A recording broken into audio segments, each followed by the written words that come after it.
Today on the Ancestral Findings podcast. In 1792, the cornerstone of the White House was laid in a star-studded Masonic ceremony. No one has seen it since. Here's the story of the missing cornerstone.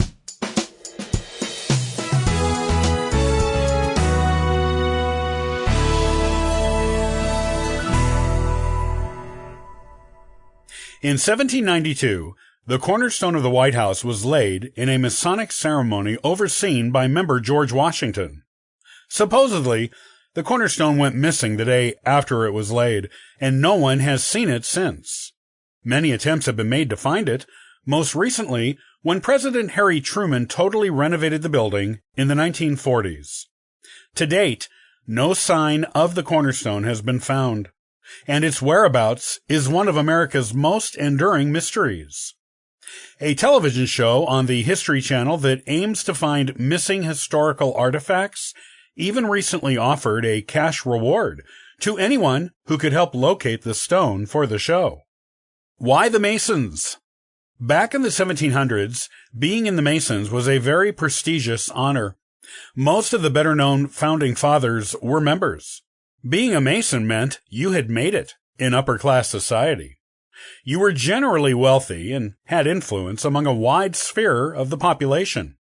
You commanded respect and were admired. The Masons acted as a place for men who had achieved this position in society to come together and help each other rise even higher through sharing their influence and contacts among one another. Therefore, when the White House began to be constructed, it seemed only natural that it would be started and inaugurated in a Masonic ceremony. Most of the people involved in planning and designing it were Masons.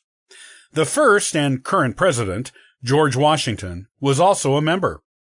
Though Washington would never live in the house himself, he was instrumental in planning the building and getting its construction approved and the funds provided by Congress.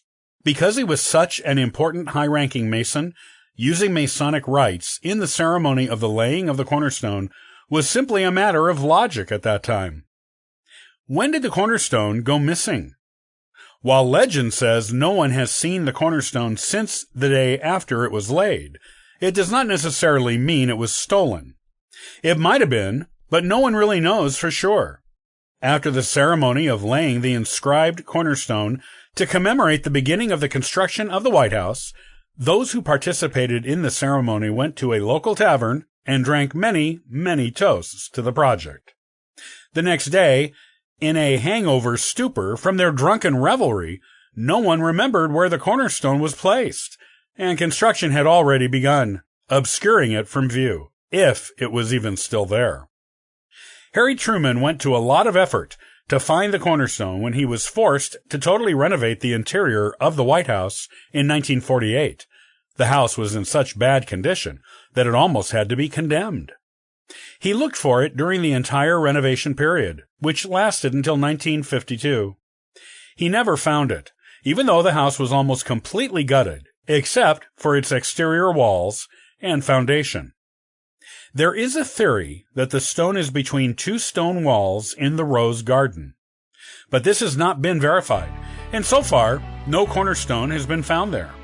Until some serious archaeology is done on the site, or until someone comes forward and actually has the cornerstone in their possession, maybe passed down through generations of the person who took it, its location will remain an unsolved American mystery.